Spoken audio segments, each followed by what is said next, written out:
Well, as Catherine said, maybe it's nicer to go back to your afternoon slide rather than that backdrop.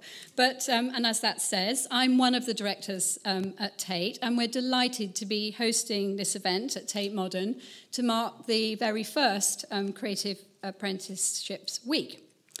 And this afternoon, you'll be exploring the subject from a variety of perspectives and with case studies and looking for emerging and existing best practice. As we're here at Tate, I've been asked just to share very briefly, a few of our observations.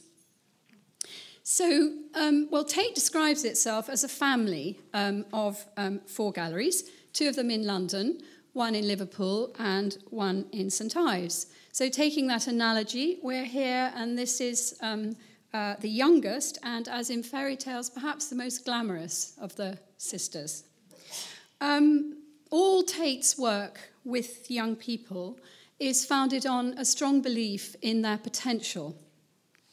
Long-term programmes at all the Tate galleries involve young people in Tate's activities on their terms and are aimed at bringing out their unique potential through sparking their imaginations and their confidence and actually plugging into them and their interests.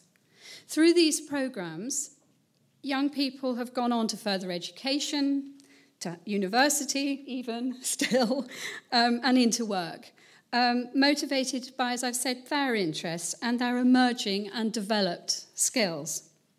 And just before Christmas, we announced a national young people's network with support from the Paul Hamlyn Foundation, where we'll collaborate with partners across Britain, reaching out as far as we can and very energetically to disadvantaged and hard-to-reach young people, and aiming to give all of them opportunities to contribute towards cultural production. And I know that apprenticeships aren't all about young people, but I have actually focused on some of our work with young people because these are values that we use when thinking about and developing the diverse workforce of the future.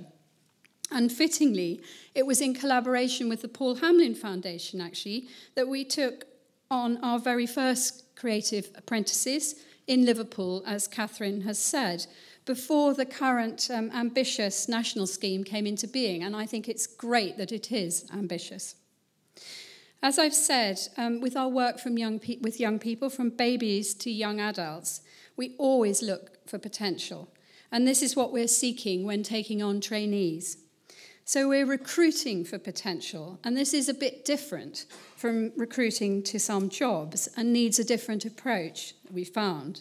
So we're looking for people who have much to gain and to give.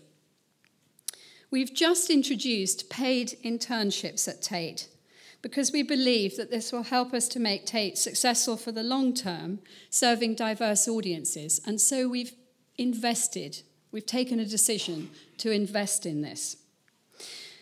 At Tate, we do place a strong emphasis on workforce development, driven by a desire to increase the diversity of the arts sector workforce.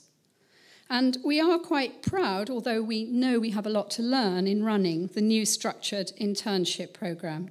And this is complemented by the Skills for the Future apprenticeship scheme, supported by the Heritage Lottery Fund, which we're also currently participating in.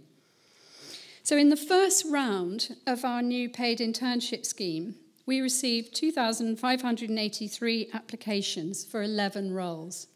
Now, this is humbling and also puts such a strain on our HR team, as you can imagine, because we put this out on our website, as we tend to do for all jobs. And so every keen person wanting to work for Tate, of course, applied for a paid internship. Why wouldn't you?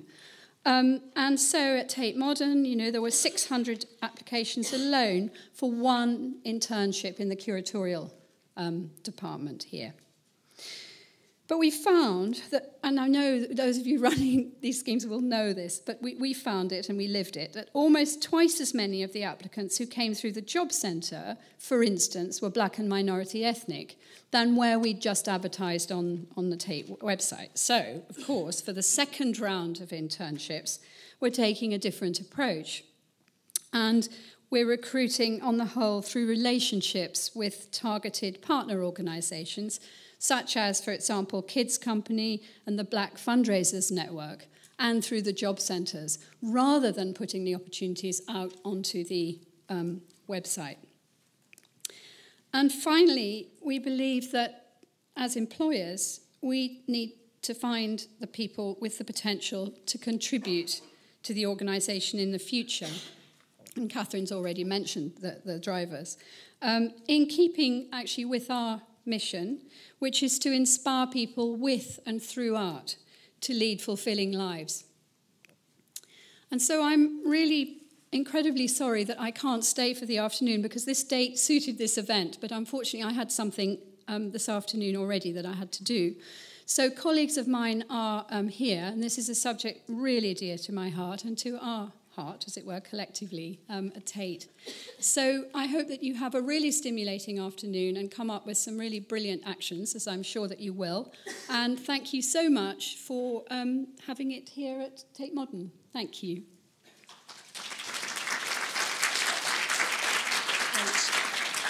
Thank you very much, Caroline. That's really helpful thoughts to. There's really helpful thoughts to help us start off the day.